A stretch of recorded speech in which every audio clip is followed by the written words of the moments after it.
Vamos con la última sesión que le pusimos como título La colonialidad del ser. Pero primero quisiera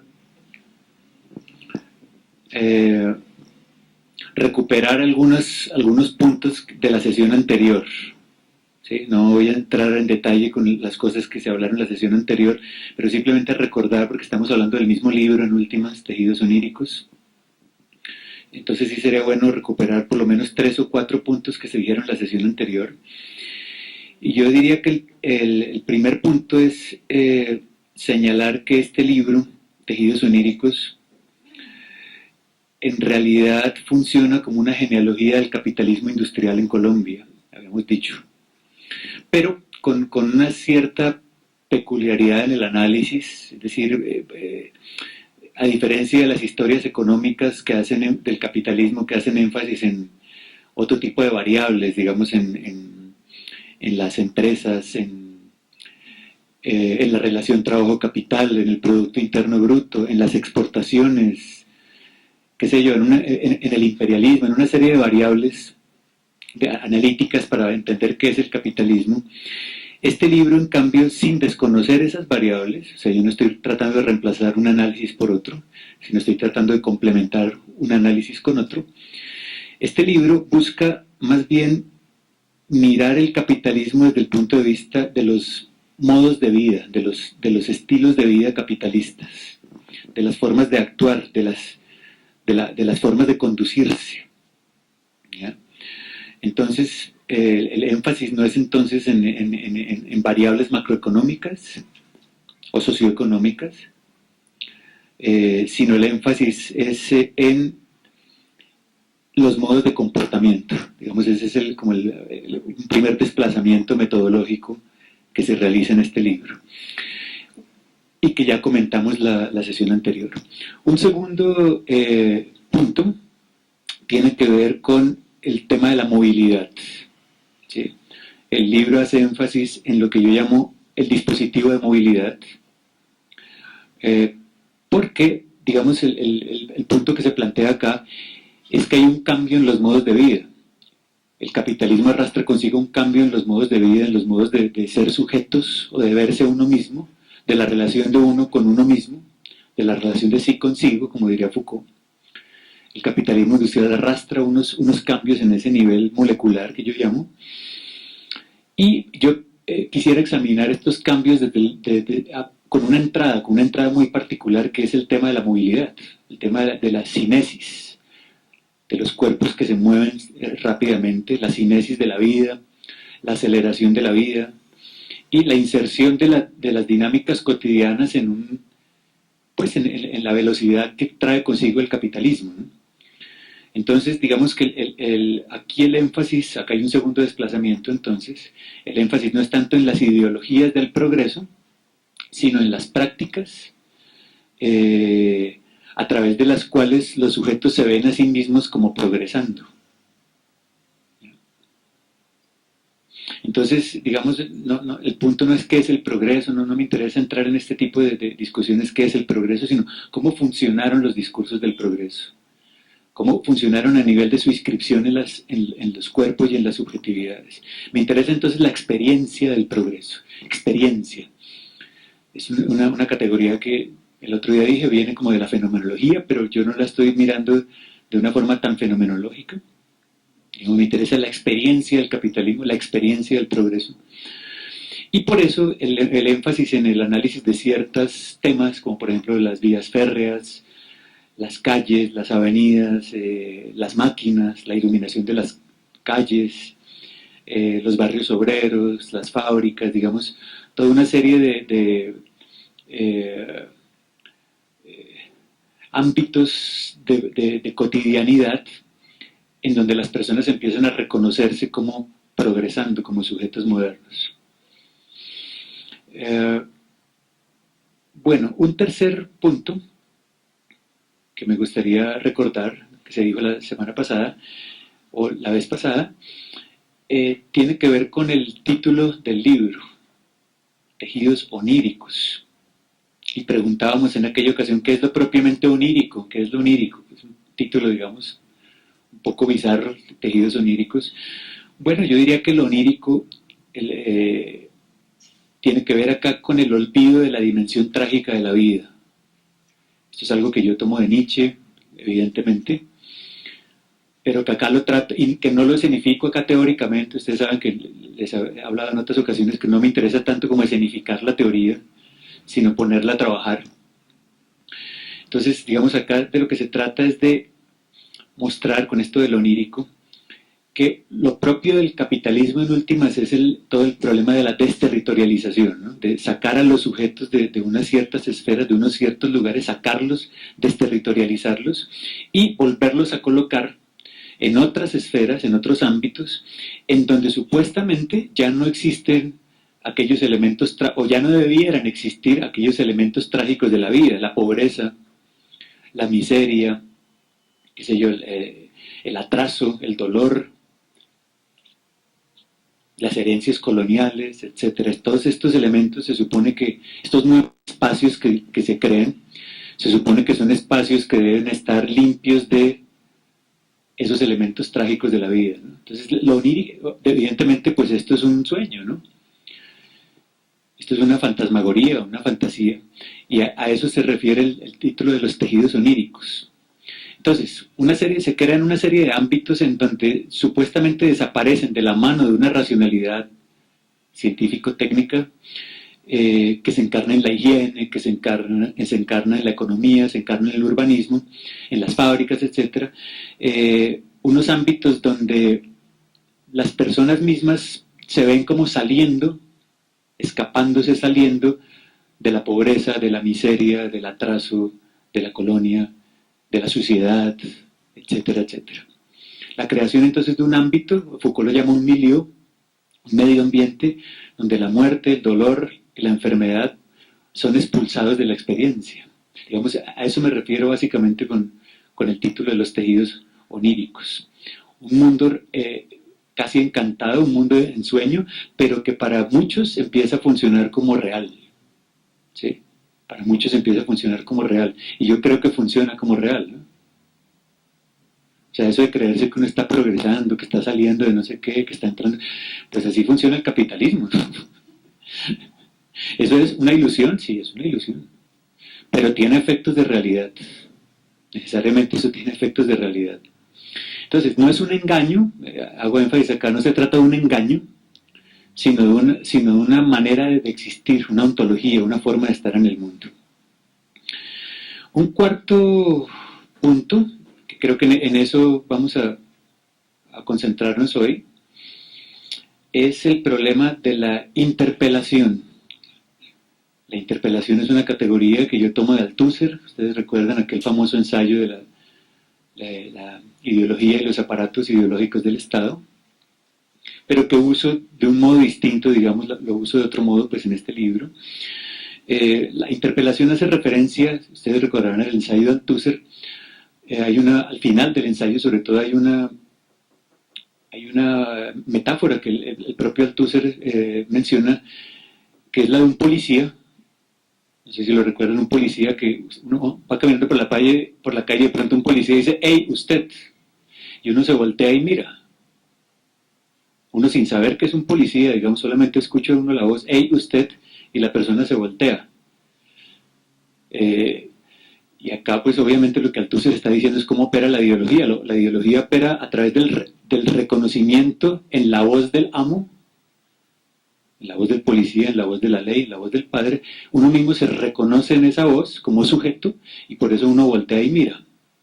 Bueno, digamos, yo tomo, digamos, esta idea básicamente de Althusser para mostrar cómo entre 1910 y 1930 en la ciudad de Bogotá se implementan una serie de espacios que operan por interpelación, y el primero de esos espacios que yo examino en el libro es la exposición del centenario. Es el primer capítulo, la exposición del centenario de 1910. Y la tesis mía ahí es que esa exposición que era en el parque, fue en el Parque de la Independencia, era apenas ahí en el parque, ¿no? Pero en ese espacio tan pequeño se estaba escenificando un microcosmos de la modernidad. Entonces estaba el pabellón de las máquinas, estaba el pabellón de Bellas Artes, digamos, en esos pabellones las personas entran y se reconocen como sujetos modernos, ¿no? Se reconocen como, vea usted, Colombia está entrando en el progreso, Colombia está entrando en la modernidad, Colombia está en vías de industrialización, Colombia está saliendo de la barbarie. Digamos, ese tipo de espacios urbanos funcionan por interpelación. Otro ejemplo que pongo yo en el libro, pues lo mencioné la vez pasada, la construcción de la Jiménez, ¿sí? Y espacios urbanísticos en la ciudad que empiezan a implementarse y en los cuales la gente empieza a reconocerse como sujetos modernos. Entonces, digamos, esos espacios operan por interpelación. La creación entonces de esferas, Sloterdijk utiliza esta categoría de esferas. La creación de esferas técnicamente producidas, en donde los sujetos se empiezan a ver a sí mismos como en un espejo, ¿no? Reconocer a sí mismos como si fueran sujetos modernos. ¿Vale? Bueno, yo creo que esos 4 puntos básicamente, creo yo, fueron los que se mencionaron. No recuerdo si se mencionó algo más. Sí, seguramente se mencionó mucho más, pero digamos, esos me sirven apenas para recuperar un poco la discusión de la semana o de la vez pasada y entrar al tema de hoy, que es el capítulo 5 del libro, que lo titulé Máquinas Deseantes. Entonces voy a entrar, hoy no voy a hablar mucho, voy simplemente a presentarlo rápidamente y vamos luego a escuchar a Jimena. Bueno, entonces, los años 20, ¿por qué los años 20? Es una buena pregunta, ¿no? ¿Por qué esta genealogía va hacia los años 20? Bueno, yo creo que, y aquí creo que Sloterdijk lo dice muy bien, me parece, los años 20 es un momento en que casi todos los elementos que marcan nuestra vida hoy emergen, con excepción de la revolución digital. ¿Sí? O sea, la revolución digital viene, pues, desde luego un poco después, ¿no? Pero casi todos los elementos que marcan, digamos, la experiencia urbana, nuestra experiencia como sujetos urbanos, casi todos esos elementos emergen en esa época, emergen en los años 20. O sea, uno mira lo que pasa en los años 20 y uno empieza a reconocer cosas que pasan, ¿no? No es lo mismo que si uno va al siglo XIX o al siglo XVIII, hay todavía una cierta extrañeza, pero en los años 20 uno ya ve cómo empieza a construirse un universo urbano en el cual habitamos, ¿no?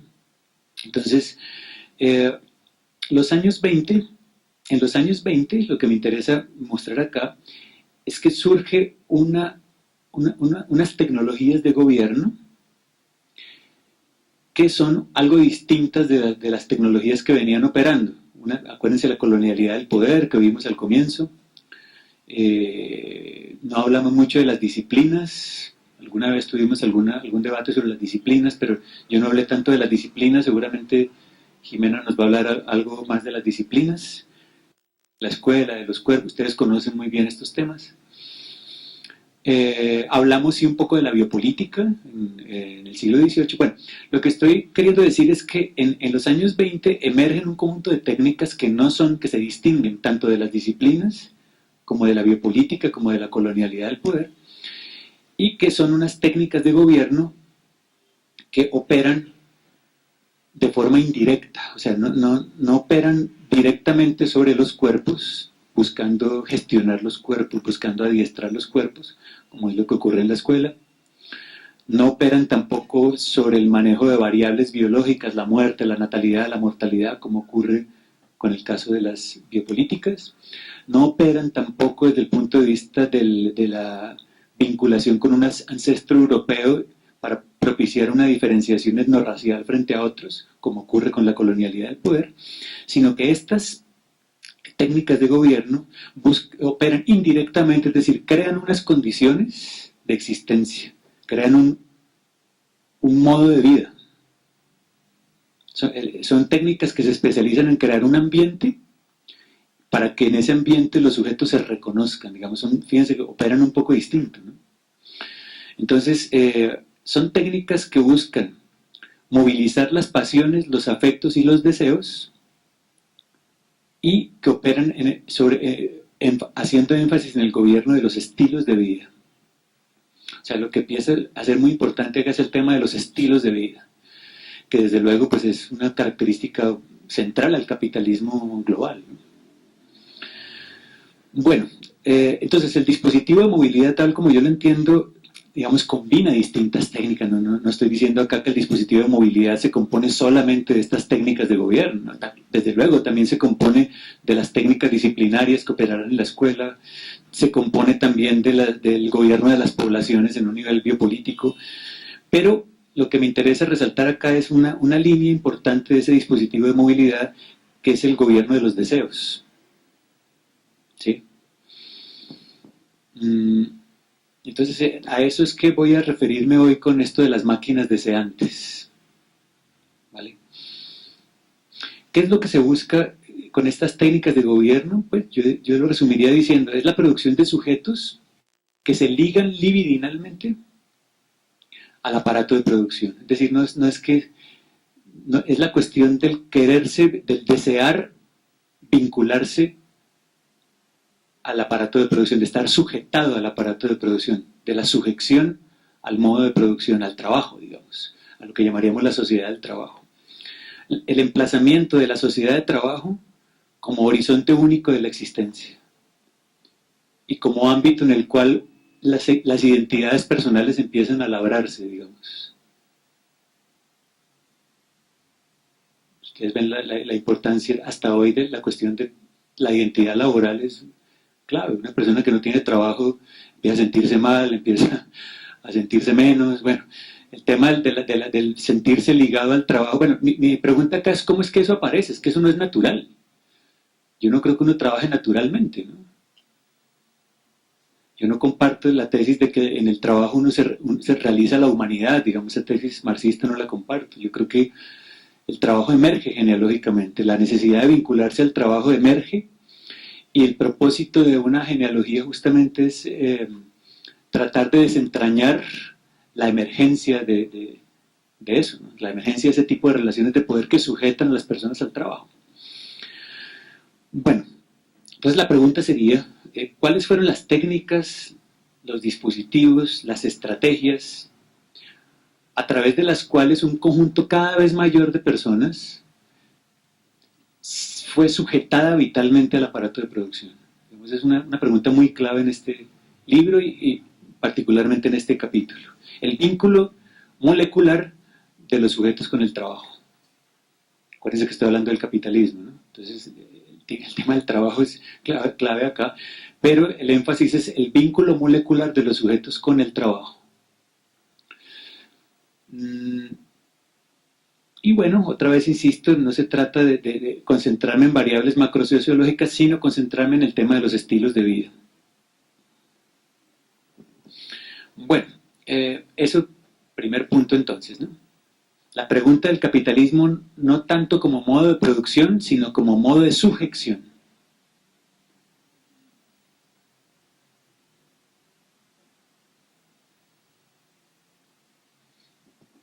Bueno, entonces entro rápidamente al tema del gobierno del deseo.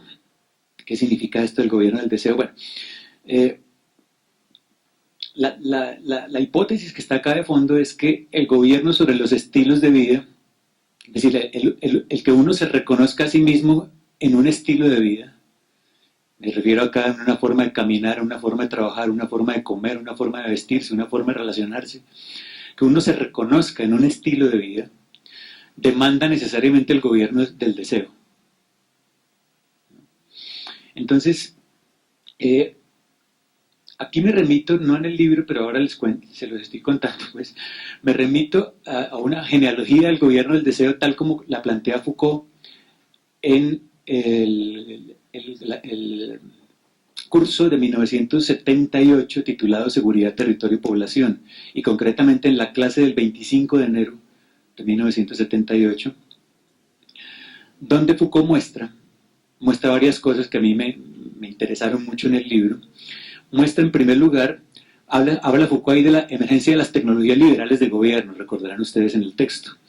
Y una de las apuntes que hace Foucault es que el liberalismo, no en tanto ideología, sino en tanto tecnología, El liberalismo supone la libre movilidad del deseo. Esto lo dice Foucault, haciendo referencia a Deleuze y Guattari, ¿sí? Alan Kardec. La libre movilización del deseo. O sea, no hay liberalismo si el deseo no se mueve, ¿no? No ocurre como con la razón de Estado. Ustedes recuerdan los análisis de Foucault previamente, que eran el tema de la razón de Estado. El Estado codifica, el Estado coloca una impronta sobre los cuerpos, las disciplinas vienen de ahí, por ejemplo, sobre los deseos.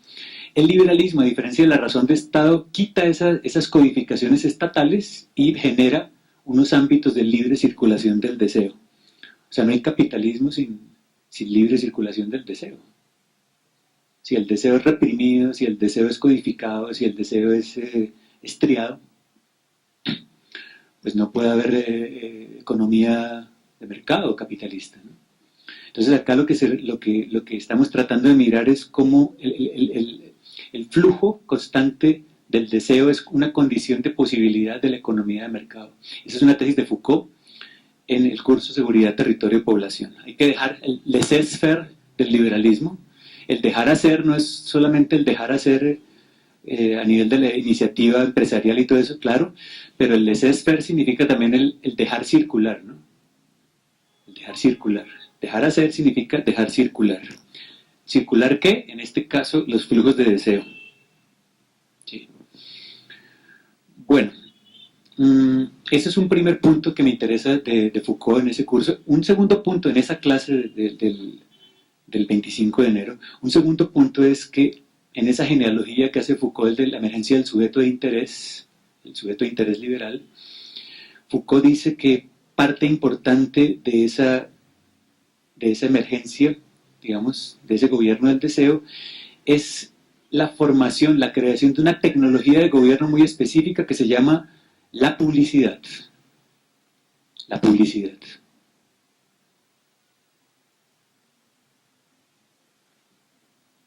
Lástima, no les traje algunas diapositivas, pero no sé, ustedes vieron el libro, ¿no? Y ahí en el libro está acompañada de muchas fotos, sobre todo es el capítulo 5.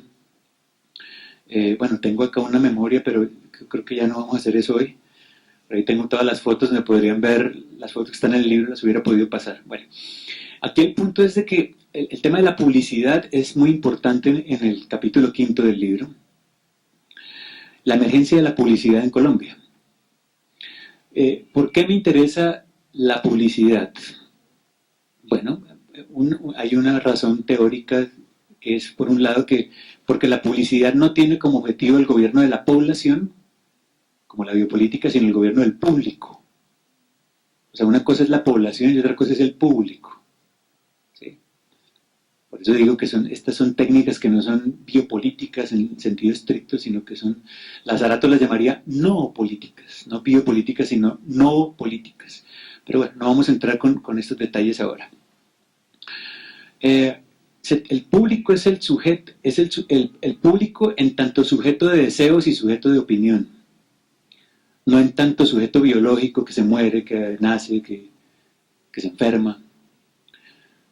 Entonces la gestión de las poblaciones se complementa con la gestión de los públicos. Estas son ideas de Foucault en ese curso.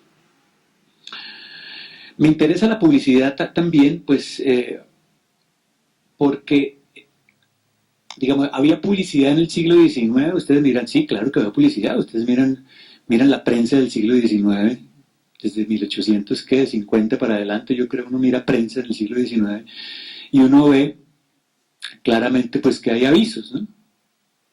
Hay avisos y no sé qué, pero nada como lo que empieza a emerger en los años 20. O sea, hay estudios sobre esto donde se muestra en términos estadísticos cómo hay una explosión, digamos, de los avisos publicitarios en prensa y en revistas en Colombia en los años 20. Ahora, ¿cómo funcionan estos avisos? Bueno, no funcionan tanto como los que aparecieron en el siglo XIX, que eran, digamos, avisos más orientados hacia la cabeza, hacia el intelecto, donde era un aviso y con una carreta ahí, ¿no? Con un rollo ahí, bueno, tómese estas tabletas porque, qué sé yo, le quitan el dolor, la jaqueca, el dolor de cabeza. Bueno, claro, eso sigue existiendo en los años 20, pero ahora con una característica especial, y es que se toma como criterio de legitimación la ciencia, ¿sí? O sea, la ciencia parece como un juego de verdad capaz de legitimar el modo en que un sujeto se ve a sí mismo. Se ve a sí mismo como un sujeto enfermo, por ejemplo. Se ve a sí mismo como un sujeto feo o bonito. O sea, ahí empiezan a haber productos de todo tipo para las arrugas, para los piojos, para el dolor de cabeza, para la caspa, para las manos, jabones, bueno, de todo. Empieza el dentífrico en los años 20. Entonces, digamos, una característica de esa publicidad es que, por un lado, se dirige al intelecto, pero tomando como criterio, como juego de verdad la ciencia, pero por otro lado, y esto es lo que más me interesa, en realidad, no solamente se dirige al intelecto, sino que se dirige a los deseos, al deseo, al ámbito más libidinal, ¿no? Entonces, esa publicidad normalmente está acompañada de imágenes. O sea, ya hay un juego audiovisual que empieza a jugar, ¿no?, fuertemente. Entonces está acompañado de la aspirina Bayer, por ejemplo, que era uno de los productos que más aparecía, que más figuraba en términos de publicidad en los años 20. Aparecía no solamente la cajita de aspirina Bayer, sino una mujer conduciendo un carro, por ejemplo, un auto, una mujer conduciendo un auto, o una pareja plácidamente recostada al frente de una mansión, o qué sé yo, o la publicidad de cigarrillos que empieza a ser tan importante en los años 20. El cigarrillo normalmente está asociado con un estilo de vida. Eso es lo que me interesa a mí, cómo esta publicidad se empieza a asociar con un mundo, ¿sí? La creación de un mundo. Entonces, lo que hace la publicidad es producir técnicamente un mundo en el cual la gente se reconoce. O sea, técnicas que operan por interpelación. Fumar cigarrillo, por ejemplo, era asociado directamente con un mundo que es el mundo de las clases altas, que es el mundo de la gente refinada, de los doctores que fuman, que se ven muy interesantes, los artistas, ¿sí? Y ustedes miren, les invito a revisar la publicidad de los años 20, o por lo menos que le den otra miradita al capítulo 5 y se darán cuenta de los ejemplos que están ahí de cómo funcionaba la publicidad. Lo que quiero decir es, la publicidad es una técnica que funciona con el marketing, que funciona con otras cosas, que se especializa en producir un mundo. O sea, no es solo la carreta dirigida al intelecto, sino el mundo que crea la publicidad. Y los sujetos se hacen sujetos, se sujetan en la medida en que desean pertenecer a ese mundo. ¿Sí? Entonces ese mundo significa un estilo de vida, una forma, lo que les digo, una forma de caminar, una forma de comer, una forma de andar, una forma de fumar, una forma de llevar el cuerpo, de caminar. Vale. Entonces, digamos, eso para mí es importante al hacer la genealogía del gobierno del deseo en Bogotá, el examen de la publicidad. Mundos entonces simbólicamente generados, técnicamente generados, en donde la felicidad, el bienestar, la belleza y el éxito dependen de integrarse en los estilos de vida dominantes de la modernidad. Estilos de vida, como les digo, donde el elemento trágico es expulsado, ¿no? Entonces la publicidad moviliza las maneras de sentir con el fin de capturar las maneras de vivir. De que en últimas de lo que se trata acá es de desear la modernidad, desear ser un sujeto moderno, vincularse molecularmente con la modernidad, de eso se trata. Bueno, me interesa también en ese capítulo, no solo se mira la publicidad, sino se mira también otras dos máquinas deseantes. La publicidad, digo yo que es una máquina deseante, pero se miran otras dos máquinas deseantes, que son la moda y el entretenimiento.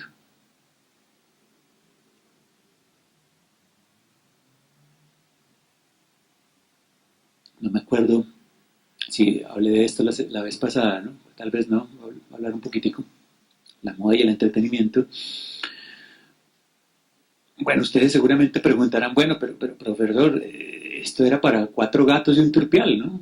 Unas élites ahí que estaban a la moda de que no importa. Fíjense que para la genealogía eso no importa. Aquí, el tema acá no es cuántos, sino el funcionamiento de la técnica misma. Digamos, esto es muy importante en términos metodológicos para una genealogía. Acá no me importa si eran cinco los que vestían a la moda y tenían plata y se leían cromos, ¿no? Digamos, el punto no es ese. Desde un punto de vista de una sociología podría ser importante el tema de cuántos, ¿no? A mí eso no me interesa en absoluto, ¿no? A mí lo que me interesa es cómo opera la técnica, cómo funciona la técnica. Así sean tres personas, ¿eh? La técnica emerge y me interesa ver cómo empieza a operar la técnica, en tanto que técnica, ¿sí? Entonces el problema de cuántos accedían o no accedían no es relevante, digamos, en términos metodológicos acá. Eso lo aclaro porque a veces me han preguntado, me dicen la gente, no, pero es que ustedes se concentran en las élites. Y yo les digo, no, es que mi trabajo no es sociológico, a mí no me importan las élites, si eran las élites o no las élites. Me interesa es cómo emerge una técnica de gobierno y cómo funciona. Ese es el interés investigativo. Vale. La moda, estaba diciendo, ¿no? Se investiga un poco este tema de la moda porque, digamos, aparece esta idea hablo acá mucho del tema de las mujeres, ¿no? De cómo la mujer empieza a ser vinculada también como un actor importante en la sociedad del trabajo, si bien no como sujeto trabajador aún, pero sí como sujeto deseante, ¿sí? Como sujeto deseante. Y el otro tema que no voy a ver mucho de esto, y el otro tema es el del entretenimiento. Empiezan a aparecer, por ejemplo, espectáculos como el boxeo, como los deportes empiezan a ser importantes en los años 20, sobre todo el boxeo. El fútbol no, el fútbol era que hoy es un espectáculo de masas, pero en esa época el espectáculo de masas era el boxeo, no el fútbol. El fútbol se jugaba fútbol en los clubes en el Jockey Club y todo eso se jugaba fútbol, pero el boxeo era otra cosa. Entonces, me pregunto yo, ¿cuál es la función del entretenimiento? Y trato de mirarlo a partir de la relación entre el tiempo de trabajo y el tiempo de no trabajo. Digamos, lo que está en el centro acá de mi análisis es el tema del trabajo. Entonces, de lo que se trataba básicamente es de que la vida entera estuviera vinculada al aparato de producción de algún modo, aún fuera en el tiempo libre, ¿sí? O sea, el tiempo libre no es para que usted se fuera a tomar chicha, para que se dedicara a la vida disoluta, a tomar trago, no. El trabajador, o sea, la persona que estaba vinculada al aparato de producción, durante el día, digamos, en su tiempo de trabajo, pues cumplía sus horarios y hacía su trabajo, pero la idea era que en el tiempo libre estuviera vinculado a actividades que pudieran ser, ¿cómo llamarlo?, ejemplificantes. Por ejemplo, el deporte, la cuestión de la salud, el deporte es un entretenimiento sano. O las vacaciones, también lo miro ahí, ¿no? El tema de salir a vacaciones, esto de salir de vacaciones no tiene ningún sentido si no es en relación con el trabajo, ¿no? Porque no hay vacaciones si no hay trabajo. Sí, o sea, la vacación se define en relación al trabajo y lo mismo el entretenimiento, se define siempre en relación al trabajo. Entonces, digamos, estos son ámbitos que yo empiezo a mirar para tratar de ver cómo se van produciendo una serie de mundos, estilos de vida, en los cuales los sujetos empiezan a reconocerse como sujetos modernos. Mundos entonces capaces de generar una cierta forma de existencia, una cierta experiencia del mundo, una cierta ontología. Por eso digo, no me acuerdo si lo digo en el libro, pero lo digo ahora, que estas máquinas deseantes operan como ontotecnologías. Estas técnicas de gobierno son en realidad ontotecnologías, son técnicas que producen modos de existencia. ¿Sí? Modos de existencia y modos de experiencia. Son unas técnicas distintas, digamos, a las disciplinas, a las biopolíticas y a la colonialidad del poder. Bueno, digamos, eso sería pues toda algo que podríamos hablar mucho más, pero ahora quiero hablarles de la colonialidad del ser, pues que es el título de la sesión de hoy.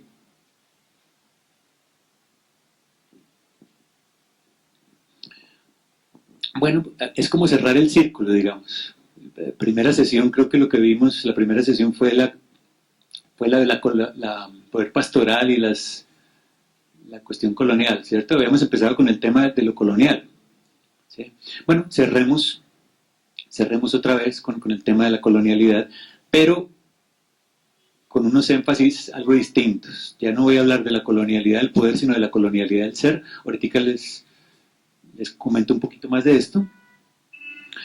Pero bueno, ¿qué es la colonialidad del ser? Empezaría pues tratando de definir esto.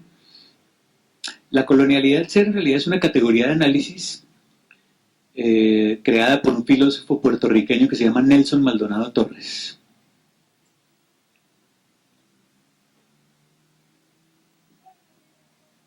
Es un filósofo que conozco, hemos estado vinculados juntos a la red de la modernidad-colonialidad y hemos venido trabajando distintas cosas. Nelson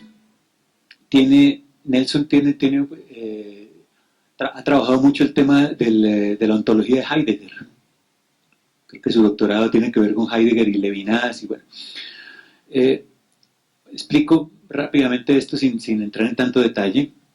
Para Nelson Maldonado Torres, la colonialidad del ser hace referencia a la negación de la existencia del otro. O sea, y él habla, por ejemplo, de cuando llegan los conquistadores europeos a las Américas, cómo se trata al indígena, por ejemplo, o cómo se trató luego al esclavo africano, cómo se le negaba la humanidad, digamos, cómo se creía que el único que tenía ser era el europeo y los otros no tenían ser, eran como animales, carecían de ser. Y acá, pues, desde luego está todo el tema en Heidegger de la diferencia ontológica, ¿no? Que algunos de ustedes sabrán, en Heidegger solamente el hombre,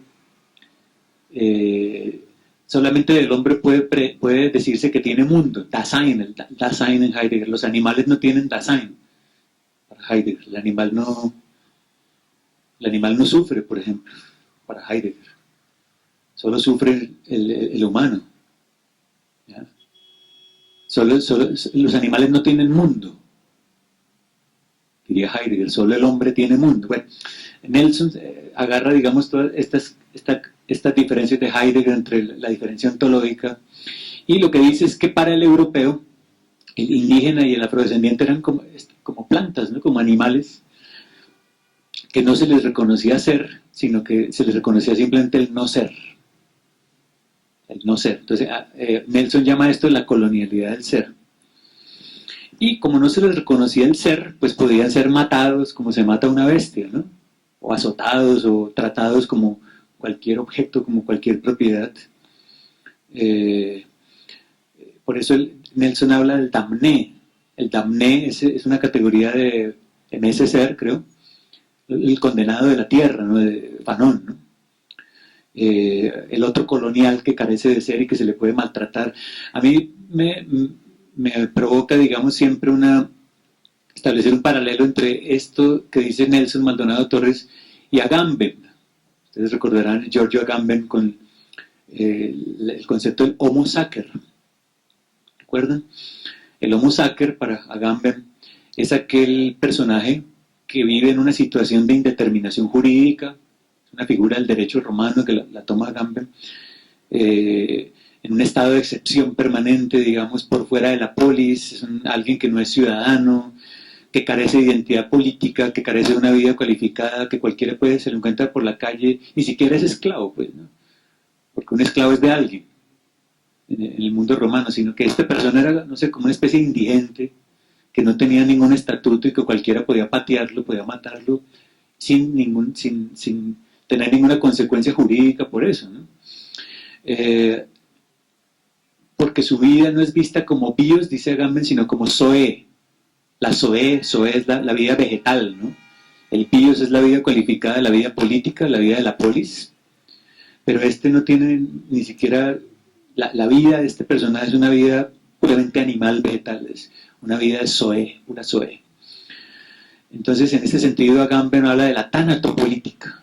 ¿Sí? Bueno, yo hago la comparación entonces entre el concepto de la colonialidad del ser que usa Maldonado Torres y el concepto de la tanatopolítica que utiliza Agamben, porque eso, digamos, hay un paralelo que me parece interesante mirar ahí.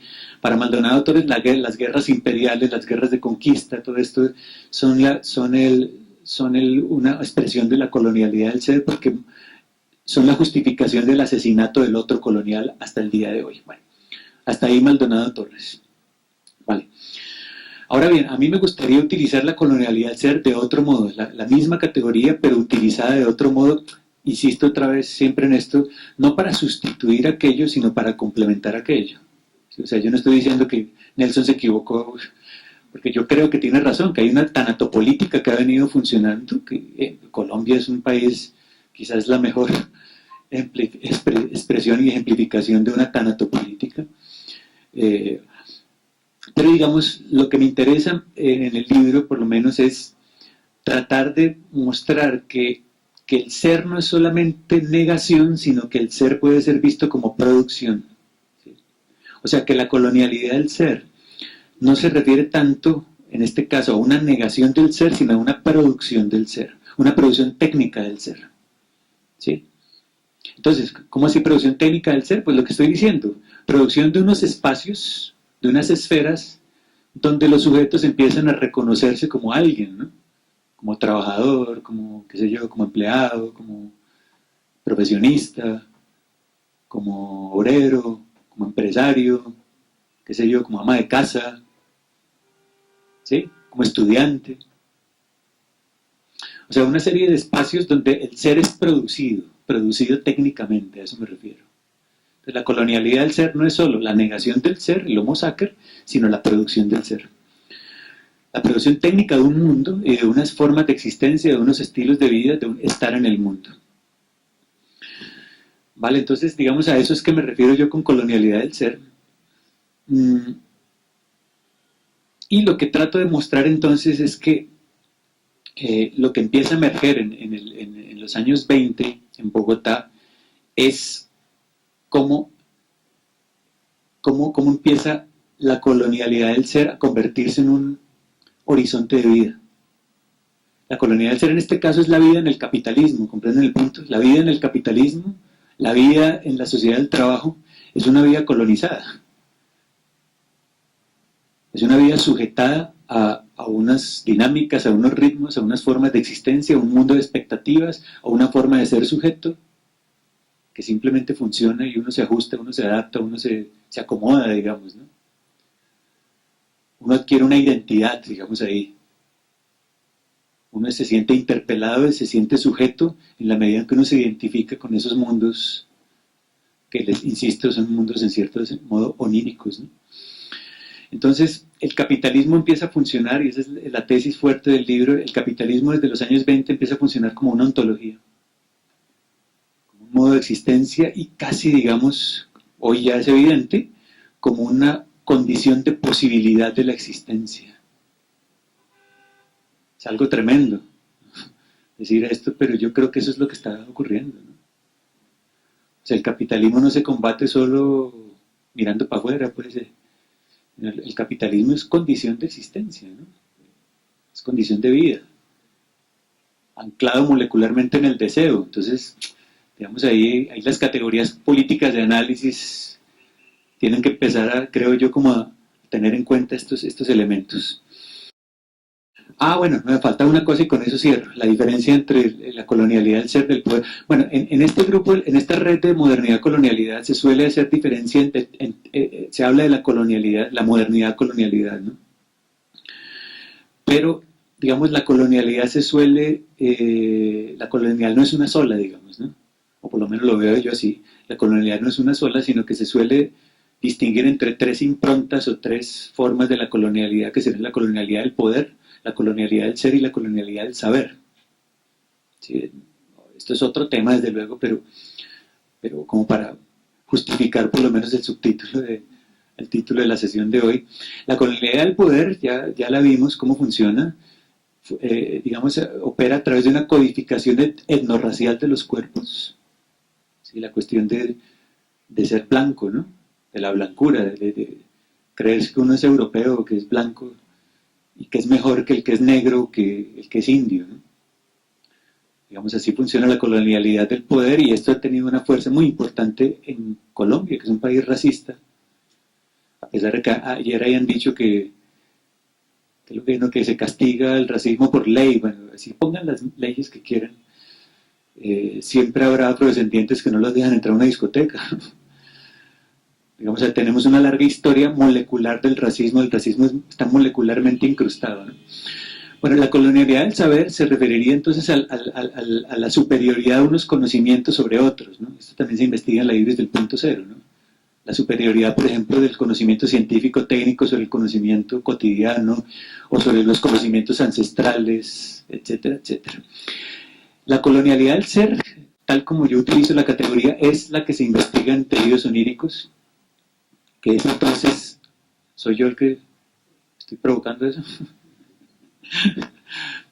Es entonces la producción técnica de mundos, la producción técnica de formas de existencia, ahora se mejoró, ya muy tarde, la producción técnica de modos de existencia vinculados a la sociedad del trabajo, digamos así es como yo entiendo la colonialidad del ser.